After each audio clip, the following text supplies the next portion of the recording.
Fala, minha rapaziada, e aí? Fernando Diniz estreia nessa sexta-feira, dia 8 de setembro, né, diante da Bolívia, pelo comando da seleção brasileira na primeira rodada das eliminatórias para a Copa do Mundo de 26. O jogo vai ser lá em Belém do Pará, no Mangueirão.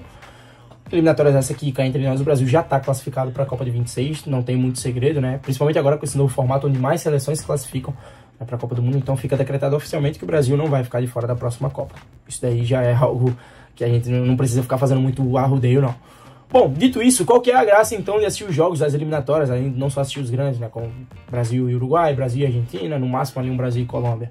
Porque o campo e bola que o Diniz pode proporcionar no comando dele sobre a seleção brasileira, pelo menos por um ano, é algo que pode nos resgatar uma vontade de torcer de novo e vibrar junto da seleção brasileira, inclusive em jogos pequenos.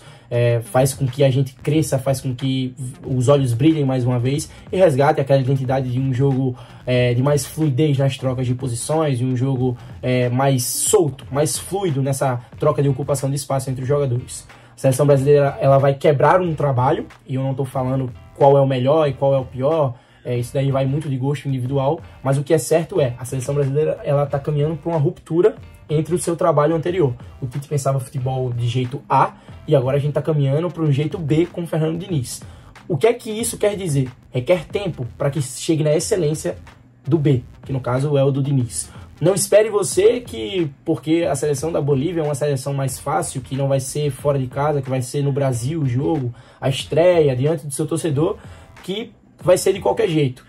O estilo do Diniz, as ideias do Diniz são ideias diferentes, são ideias distintas, e isso requer tempo e requer disponibilidade dos jogadores para que eles estejam abertos a aprender novas coisas, até porque a maioria dos jogadores convocados são jogadores que atuam na Europa, e a maioria dos clubes na Europa hoje tem uma tendência a um jogo um pouco mais posicional, diferentemente do estilo de jogo do Diniz, então ele já tem que vir mais abertos a aprender coisas novas com o seu novo treinador e o seu modelo de jogo, e também um entendimento do Diniz, um tato, uma sensibilidade do Diniz, de que não vai ser do dia para a noite que ele vai conseguir inserir todas as suas ideias ali, vamos supor, no mindset dos jogadores da seleção brasileira. A gente vai ver um esboço de algumas coisas no treinamento, no jogo contra a Bolívia. Quem tem os pezinhos mais no chão sabe que vai ver um pequeno esboço, mas nada comparado àquilo que pensa o Diniz a longo prazo e aquilo que os jogadores desse nível sabem, que precisam ter paciência para que a longo prazo eles alcancem resultados maiores, tanto num nível de resultados de vitórias, mas também de desempenho, né? De encantar dentro do campo, de resgatar aquele encanto de ver a seleção brasileira jogar futebol. Bom, e aqui chegou a minha hora de tentar dar um pouco de adivinha, né? Coloquei aqui no campinho alguns dos nomes baseados, lógico que na convocação final do Diniz. Eu peguei os nomes titulares. Por que eu considero esses nomes os titulares? Baseado em características de jogadores que o Diniz gosta e que ele deixou claro que gosta ao longo dos clubes em que ele trabalhou. E vou tentar montar aqui algo que seja mais ou menos a cara do que é que a gente espera para a seleção do Diniz, pelo menos para esse primeiro jogo, ou para esse primeiro tempo do jogo contra a Bolívia, né? Baseado, mais uma vez, em coisas que o Diniz diz que são os princípios operacionais do jogo dele. Bom, vamos lá, no gol, entre os três, eu acredito que o Ederson vai largar um pouco na frente, porque o Ederson ele é um goleiro que ele é mais utilizado com os pés do que o Alisson, um pouco mais, e o Diniz ele gosta muito de construir desde trás, e ele utiliza essa saída com o goleiro ao extremo. Ele coloca o goleiro, de fato, em situações de muito risco, em que o goleiro ele consegue sair quando ele trabalha com o Diniz. E eu acredito que o Ederson ele tem um pouquinho mais de facilidade com os pés do que o Alisson, mas não seria nenhum absurdo o Alisson permanecer.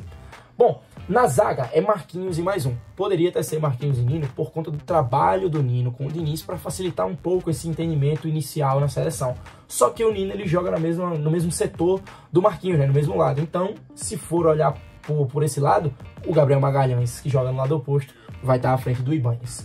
Nas laterais, eu acredito que aqui na lateral direita a gente não tenha tanta certeza que seja o Danilo. Por questões de características individuais, eu acredito que o Diniz ele prefira o Lodi. Não vou mentir. Só que eu não sei se ele vai chegar já desbancando e tirando o Danilo. Afinal, é um dos líderes da equipe em campo, é um líder técnico, é um jogador de muito bom entendimento do jogo, de muito boa leitura da partida. Então, assim, não sei se ele já vai chegar desbancando. Ao contrário da lateral esquerda, que eu tenho quase certeza que vai ser o Caio Henrique o titular e o Renan Lodi vai ser o lateral esquerdo reserva. Aqui, na dupla de volantes, ele poderia sim começar com o André. Só que para ele começar com o André, ele teria que desbancar ou o Casemiro ou o Bruno Guimarães, que são dois caras Primeiro, o Casemiro já é consolidado na seleção brasileira, é muito difícil derrubar esse cara é referência, não tem como. Todo mundo sabe a falta que o Casemiro faz para a seleção brasileira e com a seleção brasileira é diferente com o Casemiro dentro do campo. E o Bruno Guimarães, por méritos, já vem galgando o seu espaço e para muitos ele é o segundo homem titular para esse ciclo inteiro, pelo menos inicialmente agora, para essa Copa de 26. Bruno Guimarães chegou para ganhar essa vaga, então acredito eu que, e também por já ter trabalhado com o Diniz, tem uma qualidade absurda para mim, até acima do que a do próprio André, não seria nenhum absurdo essa dupla de volantes aqui, Casemiro como primeiro homem e o Bruno Guimarães como segundo volante. Abertos, Martinelli e Rodrigo, e lá na frente uma dupla de ataque, Neymar e Jesus. A princípio um 4-4-2, mas as coisas se transformam quando o Brasil ataca. Com bola, a seleção brasileira ela pode funcionar de diversas maneiras. Lógico que, vamos deixar claro uma coisa aqui, a seleção brasileira vai obedecer os princípios operacionais básicos do que acredita o Diniz na sua filosofia de jogo dentro da partida. Que é o quê? Manter a posse da bola, manter o domínio do jogo, pressionar em bloco alto a saída de bola do adversário. Assim que você perde a bola, a sua transição defensiva é fazer o perde e pressiona para tentar recuperar a bola o mais rápido possível, seja dentro do seu próprio campo de ataque ou então forçar o adversário a jogar a bola para o seu campo de defesa e assim você recupera e retoma o controle da partida. E uma das coisas básicas das equipes do Diniz, aglomerar no lado da bola. Cair sempre pro lado da bola, ter vários apoios no lado da bola. O Diniz ele pouco se importa muitas vezes em dar essa amplitude máxima nos lados do campo o tempo inteiro, alargando. O Diniz ele prefere aproximações curtas, tabelas, um toque e me movo, para assim a equipe dele conseguir progredir no campo. Bom, vamos lá. Aqui a gente já percebe o quê? Uma saída com 3. Isso se o Danilo fica. Uma saída com 3. O Danilo ficando um pouco mais para essa construção. À frente, no meio campo, a gente já percebe um quadrado se formando. O Rodrigo, ele sai de fora e cai mais para dentro. O Rodrigo, ele faz perfeitamente essa função. Aliás, o Rodrigo, ele faz qualquer função do meio para frente no setor ofensivo. Para formar esse quadrado aqui, eu já fiz até um vídeo falando sobre ele. Aqui ficam os volantes de sustentação, Bruno Guimarães e Casemiro, chamados pivôs, né, quando são nesse sistema aqui. Eles são os responsáveis por jogar à frente da primeira pressão no meio campo. Eles são os responsáveis por serem os primeiros apoios para saídas aqui dos zagueiros e fazerem essas bolas chegarem aqui ó, em Rodrigo e Neymar, formando aqui um quadrado e andando o campo inteiro o tempo todo de maneira conjunta.